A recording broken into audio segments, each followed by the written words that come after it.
नमस्कार मावळ न्यूजमध्ये आपलं स्वागत. मी सुभाष भांडे आणि आपण पाहताय लोकप्रिय न्यूज चॅनल मावळ न्यूज.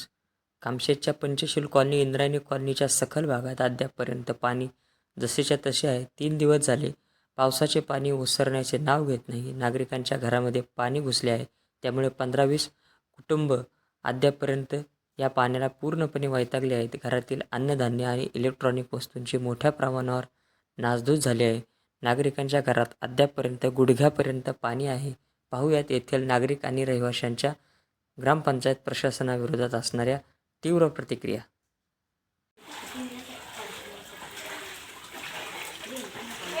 राजकुमारी राजकुमारी काय? राजकुमारी भारद्वाज. राजकुमारी भारद्वाज. हां. तुम्ही किती जण राहता इथे? एका माझे 4 पुरी, आम्ही नवरा बायको दोघं. काय काय नुकसान झाले तुमचे? वॉशिंग मशीन, कूलर, मिक्सर, परत फ्रीज हे बिघडले का जळले का निकामी झाले का? सगळं म्हणजे पाणी तसं पडलं खाली आणि पडलं तर अख्खं पाणी कमरेच्या वर पाणी होतं. आता तरी कमी आहे, पण काल तर कमरेच्या वर पाणी होतं. नाशिक किशोर भाऊने आम्हाला त्यांच्या घरी ठेवलं. रात्रभर आम्ही तिकडेच होतो. आणि आमचं राशन बिशन म्हणजे अख्खं भिजून गेलं. खाटाच्या वर पाणी होतं. तुमचं इथं ग्रामसेवक वगैरे आले होते का बघायला हे सगळे नुकसान झाले? कोणच नव्हतं आले तिकडे. पोरं भिजत गेले तिकडं. किशोर भाऊनी आणि उद्या ताईने त्यांनी ते पोरांना घरात ठेवलं. सारा रात्रभर तिकडे होते ते. काहीच राहिलं राशन बिशन तर पार भिजून गेलं. काहीच म्हणजे घरात काहीच नाही राहिलं. राशन धरून काय फायदा झाला आमचं? किती रुपयाचं नुकसान झालं असं एकंदरीत सांगा. अजय कृष्ण केसे, राहणार 25 कॉलनी.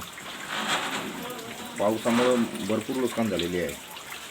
काय काय नुकसान झाले तुमचं? माझं घरात भरपूर म्हणजे TV खराब झाला, फ्रीज खराब झाला, परत सोफा खराब झाला. आती पाणी आल्यामुळं सगळं वाहून गेलं. घरातलं भांडी बिंडी सगळे वाहून गेले. मग भांडे वाहून गेलेत का? हो. मग तुम्ही याच्यासाठी ग्रामपंचायतच्या सदस्य सरपंच किंवा आता तर ते तर नाही आहेत पण बोललो होतो ना. ग्रामसेवकांना वगैरे सांगितलं होतं हो, सांगितलं होतं ना. का? आले होते का ते हो, इथपर्यंत? कालच्याला आलती. काय म्हणाले? कालच्याला आलती. तिकडनं त्यांनी रस्ता फोडला पाण्याचा. पाणीचं वाट करून दिले जाण्यापुरते आणि गेले निघून. तुमचं पाणी आहे का? नाही, आता सगळं काढलं. थोडं पाणी कमी झाल्यामुळं सगळं घरातलं पाणी काढलं. सध्या तुमचं जे नुकसान झालंय ते नुकसान जसे तसंच आहे का? हो.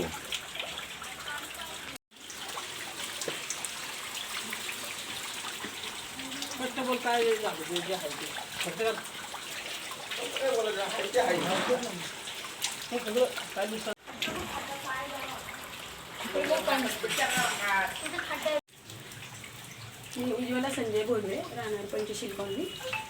इथे पाऊस एवढा जोरात पडला की लोकांच्या घरातनं पाणी शिरलं. 2 ते 3 दिवस लहान मुली पाण्यातच होत्या आणि त्यांच्यापर्यंत पोहोचायला सुद्धा तिथं जागा नव्हती की आम्ही ते म्हणले की मी तुमच्या घरातलं पाणी काढायला तुम्ही मला काय कामाला ठेवले का?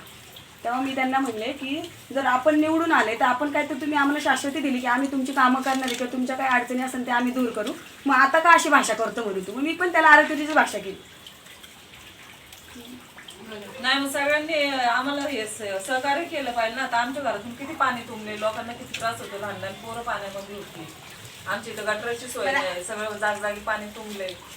आपल्याकडे सोयच नाही, बरं कोणचीच सोय नाही आमच्याकडे. कधीच कोणी येत नाही बघायला आमच्याकडे. एवढे सरपंच येऊन हे झालेत पण कोणीच आम्हाला सहकार्य नाही केलं. हे पाणी किती दिवसापासून येतं तुमच्या? हे आता 3 दिवस झाले. 3रा दिवस आहे आज. मग इथले ग्रामसेवक वगैरे यांना फोन केला होता का तुम्ही? ते आले हो, होते? दत्त शिंदेंना फोन केला तेवढेच तर ते ते आले होते परवा JCB घेऊन. पण त्यांनी ते केलं पण त्याच्यामध्ये लोडिंग एवढं गेलंच नाही. आपली आम्हाला झालं. आमचे बारीक बारीक पोरं आहे, त्यांनी तर पार पाणी रात्रभर काढलं. आज त्यांचं सगळं धान्य वाहून काहीच नाही राहिलं आमच्या घरात, काहीच खायला. राहिलेलं नाही. त्यांची लहान लहान पोरं उपाशी आज 2 दिवस झाले. दुसरी लोक आम्हाला भात बनवून देतात, तर कुणी चहा आणून देते. किशोरवाळ हे लोक सगळ्यांनी फोन सहकार्य करून त्यांनी केले. सगळ्यांनी आले आणि मग त्याच्या प्लेटी लावलेल्या आहेत अविनाश गायकवाडनी. आम्ही त्या सगळ्या तिथल्या काढल्या तरी पण अजून पाणी तुंबतंयच आहे. कारण त्यांनी पूर्ण तुंबूनच ठेवलंय पाणी. त्यांनी भर टाकली नसती तर ते पाणी पुढं गेलं असतं. ज्यावेळेस तू बांधशील त्यावेळेस बांधशील, पण आत्ता का कोण मारा केला तू ना लोकांचा? आणि तुला फोन केला तर तुझ्या मुलाला फोन केला, त्याला सांगितलं की तुझ्या पप्पांना सांग. तू एकदा पण ढोकून येऊन आला नाही तर बघायला की खरंच मला फोन आलाय. मी फक्त जाऊन बघतो की काय परिस्थिती येते. ग्रामसेवकांनी तर यायला पाहिजे होतं ना कालच्याला. 3 दिवस झाले ग्रामसेवक पण आले नाही, कुणीच आले नाही. भाऊसाहेबांना पण फोन केला होता, भाऊसाहेब पण नाही आले. आले फक्त निलेश दाभाडे आले आणि ते तानाजी वागवले ते परत इंद्रायणी कॉलनीतली लोक होती, मग त्यांनी तो JCB लावला, त्यावेळेस तो रोड फोडला, त्यावेळेस हे पाणी पूर्ण तिकडे गेलं. म्हणजे तुमच्या जागेसाठी तुम्ही आमची काय नुकसान करताय ना. माहिती आहे आम्हाला की वर्षानुवर्ष पाणी इथं येतं, पण एवढा लोड होत नाही पाण्याचा इथं कधीच. आज तुमच्या मालमत्तेसाठी आमचं नुकसान झालेली ह्याची भरपाई कोण करून देणार आहे आम्हाला? खरंच द्यायला पाहिजे ना आमच्याकडे लक्ष, आमच्या कॉलनी आमदार साहेबांनी. आम्हाला कोणीच पाणी देत पण नाही. 8 दिवस नसतं, नाही तर पाण्याला फिल्टर टायमिंग नाही, काय नाही, आम्हाला कुठं जाता येत नाही, येता येत नाही, म्हणून कोणीतरी आमच्याकडे लक्ष दिलं पाहिजे. एवढीच आमची आहे, नाहीतर आम्ही आमदार साहेबांपर्यंत जाणार आहे आता. आतापर्यंत रोड पण पोहोचलेल्या नाही नाहीत. जे ते येते ते फक्त आम्हाला शाश्वती देते की हे करू ते करू ते करू. मग तुम्ही फक्त निवडणुकीच्याच टायमिंगला आमच्याकडे येता ना, मग आम्ही तेच बोलणार ना तुम्हाला की मी त्याच वेळेस आमच्याकडे येता, नंतर तुम्ही डोकून पण बघत नाही आमच्याकडे. आम्ही फोन केले तर तुम्ही आम्हाला अशी उत्तरं देता.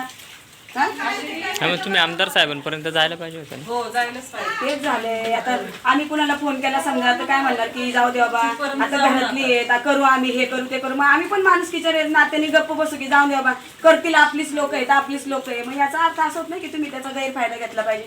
की दरवर्षी जर हे घाणीचं पाणी इकडे येतं तर तुम्ही थोडंसं लक्ष दिलं पाहिजे ना त्याच्याकडे. हा, त्याच्यावरती पर्याय काय आहे तो पण निवडलं बघितलं पाहिजे की ह्याच्यातनं कशी काय सुटका होईल या लोकांची. हा, आज स्वतः आमदार साहेब लोण्यात इकडे तिकडे स्वतः फिरतात ते. त्यांनी विचार केला का की तुम्ही आम्हाला कामासाठी निवडून दिले का तुमच्या? बरोबर ना. तुम्ही ज्यावेळेस निवडणुकीला उभे राहतात त्यावेळेसच तुम्ही हा विचार करायचा की या जनतेची लोकांची कामं आपल्याला करणंच आहे. ज्यावेळेस तुमच्यावरती वेळ येते की कामं करायची त्यावेळेस का मग मागे सरकता आणि उलटी पालटी उत्तरं देता मग आम्हाला. आम्ही एवढंच आहे की आमदार साहेबांपर्यंत आम्ही गेलेलो नाहीये, त्यांच्यापर्यंत आम्ही कधी फोन पण त्यांना केलेला नाहीये आणि हे सांगितलेलं नाहीये. त्यांना इथं काय माहितीच नाही, पुढे जाऊनच देत. की आम्ही समोरच्या व्यक्तीवर विश्वास ठेवलो ना की ही व्यक्ती तिथपर्यंत सांगू शकते बाबा या लोकांना दरवर्षी असा त्रास आहे, कंटिन्यू आम्हाला 8-8 दिवस पाणी नसतं मिळाला. मग आम्ही फोन करायचा जे कामगार लोक आहेत त्यांना, मग त्या कामगारांनी आम्हाला उलट उत्तरं द्यायची. येईन 5 वाजता, येईन 7 वाजता, त्यांच्या मनाचं राज्य जेव्हा वाटेल तेव्हा त्यांनी पाणी सोडायचं. तुम्ही जर सुट्टीवर असले की म्हणा मी नाही आज ड्युटीवरती दुसरा आहे, त्याला फोन केला तर म्हणून मी नाही आहे तिसरा आहे. ही उत्तर आहे तुमची. बोला काय सांगा. गेले कित्येक वर्ष पंचशील कॉलनीला एवढी समस्या आहे पाण्याची, कचऱ्याची, लाईटची. आता हे तुम्ही पाहताय जवळजवळ इथं 8 ते 10 घरे आहेत की जे पूर्णपणे पाण्याखाली आहेत. ह्या ज्या आहेत त्या राजकुमारी ताई, त्यांच्या पूर्ण घरातून पाणी गेले आहे. त्यांच्या लहान लहान मुलं आहेत, पूर्ण त्यांचं धान्य, कपड्याची नासाडी, परत त्यांचे TV, फ्रीज वगैरे हे सगळं खराब झालेलं आहे पाण्याने पूर्णपणे.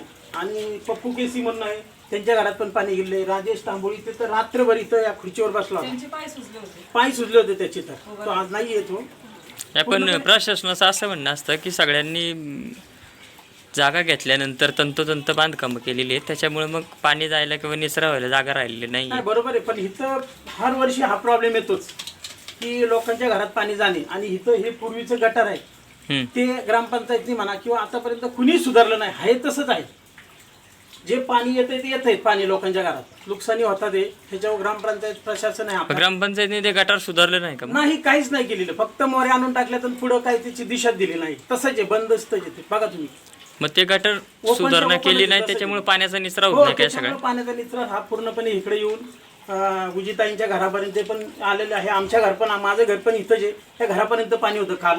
आज हाय वसरले जरा पाणी कमी झाल्यामुळे, पण पूर्णपणे पाणी अक्षरशः एवढं सेफ्टी किडे आहेत त्याच्यात. विरुळा मगाशी तुम्ही बघितला, विरुळा पण फिरतात, साप वगैरे फिरतात त्याच्यात. जर एखाद्या जर लहान मुलांना जर काही दंश केला तर ह्याच्यावर कोण आहे? ह्याचा जबाब कुणाला विचारायचा सांगा ना? प्रशासनाला विचारायचा का कुणाला विचारायचा? ह्याची दक्षता कुणी घ्यायची? तर ग्रामपंचायत आता तर नाही आहे, प्रशासन आहे. तुम्ही केला होता का फोन भाऊसाहेबांना? भाऊसाहेबांना मी स्वतः फोन केला होता, पण भाऊसाहेब काल काय आले नाहीये. त्यांचे जे ग्रामपंचायतचे कर्मचारी आहेत त्यांना पाठवून दिलं. तिथं तेवढा त्यांनी फक्त रस्ता फोडला, त्याच्यावर बाकी काही पर्याय आहे तसंच आहे. पण आता तालुक्याच्या आपत्कालीन यंत्रणेने नंबर जारी केलेले, सगळ्या कोणाला आपत्कालीन परिस्थितीमध्ये काय मदत पाहिजे असेल तर फोन करा असं सांगितलं. असं असताना सुद्धा इकडच्या भागामध्ये मदत वगैरे काय पोहोचली नाही का अजून? काहीच नाही, मदत काहीच नाही पोहोचली, कुणालाच नाही पोहोचली. विचारायला काय झालं सांगू का? कुणालाच नाही. आता हे रात्रीचं 2 वाजता झाले बरोबर. आता रात्रीचं 2 वाजता जर घरातनं पाणी शिरलं तर बाहेर निघायलाच आम्हाला चान्स नाही आणि फोनची रेंज नव्हती त्यावेळेस. फोन करायचा कुणाला म्हणून आम्ही शेजाऱ्यांच्या म्हणजे शेजारी यांना फोन केले त्यांना पण आता प्रत्येकजण झोपेमध्ये होता त्याच्यामुळे कुणी आमच्याकडे लक्ष दिलं नाही. नंतर ना मग किशोरवाळाला फोन केला, दत्ता शिंदेला पण फोन केला. तो म्हणला मी उद्या सकाळी लवकर येतो म्हणून JCB घेऊन तिथं. प्रत्यक्ष आमदार साहेबांना एक विनंती आहे की प्रत्यक्ष पंचशील कॉलनीमध्ये मागे तुम्ही आल्या होता, पण काही परिस्थिती नाही, जसं आहे तसं जे आमदार साहेब तुम्हाला एक कळकळीची विनंती आहे नागरिक म्हणून सगळ्यांच्या वतीने की तुम्ही इथं प्रत्यक्षात एक दिवशी तरी भेट द्या आमदार साहेब, हीच विनंती सगळ्यांकडे. स्वतः येऊन त्यांनी स्वतः डोळ्यांनी समक्ष बघितलं पाहिजे इथल्या लोकांची आज काय काय समस्या आहे.